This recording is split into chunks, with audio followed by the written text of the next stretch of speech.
Ladies and gents, what is up? Paul here from Marco Polo Travel, and today I want to talk a little bit about Mexico. Mexique, however you want to call it. Mexico is one of my favorite countries that I have ever been to. The gastronomy, the people, the culture, everything's amazing. And after just spending 2 months there, I can tell you some places that are not named Cancun or Cabo San Lucas that you need to visit. Now, today I'm gonna talk about the top 5 best rappers of all time. Dylan, because I spit out fire. No, scratch that. We're gonna talk about the top 5 destinations that you need to visit in Mexico in 2019 and beyond. Now, these places are a bit off the beaten path. You most likely will not have heard of a lot of these, but you'll have probably heard of a couple. These are places that need to be discovered, that people need to go to, that tourism will only help the areas flourish, and you will have the best time of your life exploring these places. A lot of them focus on places that have great culture, great food, and overall just incredible nature. And without further ado, I would like to introduce you to my number 5 place that you need to go to in Mexico right now. That is Merida. Merida is a town located in the Yucatan. As you can see here on the map, it is close to Cancun and also has for years been decently known amongst travelers as a destination. One of the main reasons I loved Merida is that you could really feel the Yucateco culture while you were there. The Yucatecos, the people who live or are from the Yucatan, are very proud people. And in that, as you walk around, you'll see tons of people that are dressed in this white garb. And at night times, especially during festive months like the month of January, they will be out in the streets dancing, having a great time, and showing you the local Yucateco dance, which is amazing to see. Also, once you're there, in Merida, you'll see a ton of different types of food that you wouldn't see otherwise in Mexico. Especially if you're there on a Sunday, you have to check out the Sunday market. When you're at the Sunday market, you can try all of this amazing local food. You can dabble in the culture, enjoy yourself, walk around, and soak up some of the great weather that Merida has to offer as well.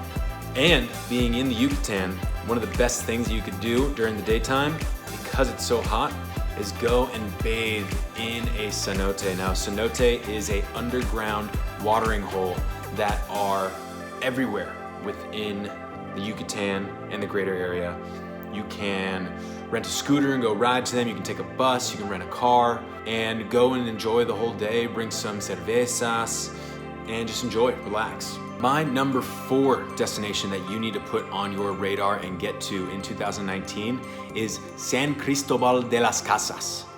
Now, San Cristobal is a small little town that is starting to get recognition on the southern border of Mexico and Guatemala. This town is filled with tons of indigenous culture and history, which just by walking around on the cobblestone streets, you can feel. Add to the fact that it is set a bit higher in elevation and therefore does not have the classic humid weather that somewhere like Cancun or even Merida would have you offer and have you sweating the whole time. Let me tell you, I can sweat real good. And from time to time in Merida, I was sweating a storm, but in San Cristobal, I'd say the average weather, you could even wear a light jacket. We're looking at low 60s all the way to high 70s. Interesting range that is very different when you're going through Mexico. But the great thing that's so different about San Cristobal de las Casas is that you can go and explore, do a ton of hiking, and see the great nature that it has to offer. Included in this, some of the best activities you can possibly do is go to the Canyon Sumidero, which is located about an hour and a half outside of San Cristobal de las Casas. All the tour groups and tour operators will take you there super easily, not incredibly expensive, something about 30 US for the entire day, which I would highly recommend. The canyon itself rises up from the water level up into the sides, about 3,000 feet on each side, about 1,000 meters. And it's really fun, great way to spend a day, and cool to really get out there and see nature. Now, one of the other very interesting things that San Cristobal has to offer. There is a town outside of San Cristobal de las Casas, which is fueled mostly and inhabited mostly by indigenous group called the Toxos. Now, a church in this town called San Juan Chamula is a place that you must visit. You probably think, what, Paul, I've been to so many churches. Why do I need to go and see this? Europe's filled with churches. What the hell? Why am I gonna go check out another church? Well, this one's quite different and quite unique. When you get there, the church, as you walk in, all of the ground is filled with a kind of hay, almost like grassy substance, and there's tons of little groups that are sitting together and praying. Now, all these little groups of 5 to 6 people, the people have this drink called posh, or also they have Coca-Cola that they're drinking. These are carbonated beverages that they drink to then burp out their sins. That's one thing they do that is just very odd and different. Another thing that they do is they utilize animal bones and eggs to rub on their body and get rid of all of the evil spirits.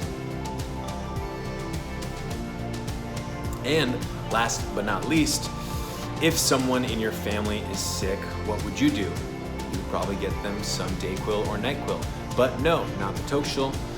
They take a live chicken into the church, which by going to this church you can see. And when they take the live chicken into the church, at the end of their prayer, they end up killing the chicken and snapping its neck to help the person in their family who is sick. That is a ritual that they practice, and it is one of the most unique things that I've seen in all my travels, and something that, if that interests you, I would definitely recommend checking out. Sorry in advance, PETA, if you're watching this. Not saying I condone it, but it's interesting. The next destination is a place that is getting a lot of international acclaim recently as a tourist destination that people in Mexico need to be checking out and have been, and that is Oaxaca. Oaxaca has so much going on in terms of amazing food and great sights in the area. Again, it is also set in a valley, but it's a bit of a larger valley that encompasses large areas you can also go and hike and explore outside as well. One of my favorite things that I did while I was in Oaxaca was go to the Hierve el Agua, which is one of only 2 petrified waterfalls in the entire world, the second being in Turkey, and is incredibly fascinating to see. You go and there's all these little natural pools that the water basically turns into this salted sediment that then spills over onto the side of the cliff and makes it look like this waterfall effect. Fascinating to see, and really something that is unique that I had never seen in my life that I would suggest you check out if you're in Oaxaca. One other thing, if you happen to be in Oaxaca during this time period, in the holiday season, is the Noche de los Rábanos, or the Festival of the Radishes. Now, don't go and think if you're a big radish fan that you can go and eat a bunch of radishes there. That's not what this is about. What happens is the government actually sponsors this 121-year-old festival where local artisans take large radishes and carve them into various different sculptures, as you can see here. There's obviously prizes that can be won at the end of the competition, and it is just one big party where people are having a blast, and it really gets you into the season and the spirit in Oaxaca. Throw that on your list of places to go in the holiday season if you're in Mexico. My second favorite place, as the list is dwindling down, is Bacala. Just by looking at this video right now, your jaw should be on the floor, because this is the most turquoise water you've probably ever seen in your life, unless you've been to some of the places in the Caribbean. But regardless, this lagoon is right next to the Caribbean, just south of Cancun, and is a small former fishing village that is now starting to gain acclaim. And honestly, you just gotta get there before more people start figuring it out, because it is mesmerizing, so relaxing and beautiful, great weather, hot. You really just get to relax, soak up the rays, rent a kayak, get a stand-up paddleboard, and just enjoy the sunrise, sunset. There's some cenotes in the area, and just really enjoy the scenery. It's beautiful, very chill, relaxed town with great vibes. And last but not least, the number one place that I would recommend that you need to go to in Mexico, and that is the town of Guanajuato. Now, a lot of people don't know about Guanajuato yet, and that's because it's very small. It's located about 3.5 hours outside of Mexico City to the northwest. To get there, you can fly to Mexico City and then take a bus or fly to Guadalajara and do the opposite. Now, the reason I like Guanajuato so much is because of the way that the city is situated. It is built amongst these small little streets that as you're walking around makes you feel like you're in Spain or Italy. And the best part is the culture, although it's in Mexico, makes you feel like you're in 16th century Spain. As you're walking around all of these little streets at nighttime, there's these local Mexicans that are dressed up in the 16th century garb that are singing and playing songs of old Spanish times. They sing these songs, they walk around, you can take a little tour while you're drinking in the street, and it doesn't even feel like you're in Mexico. Now, to add on top of that, it was the site of the first battle of the Mexican Revolution. So these people are very big Mexican patriots. So you get that old vibe of the Spanish rule with the Mexican culture mixed together, and it's just fascinating and beautiful to see.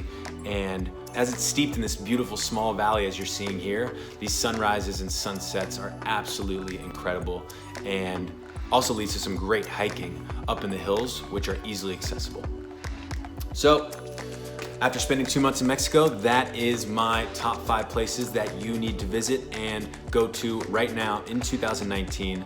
Some of them are known, some of them are really not. So if you want to get yourself off the beaten path and check out some of these places that really have a good cultural local vibe that really isn't just sitting your ass on a beach in Cancun or Cabo San Lucas, make sure to check out Merida, San Cristobal de las Casas, Oaxaca, Bacala, and Guanajuato. Have you been to any of these places before? Please leave a comment below and let me know. And if you enjoy this video, please make sure you like, comment, share it, and make sure to subscribe. That's the biggest thing for me. So please help me as I continue to gain a following, and subscribe below. And please let me know any suggestions or comments that you might have regarding any of this. Ciao, hasta luego.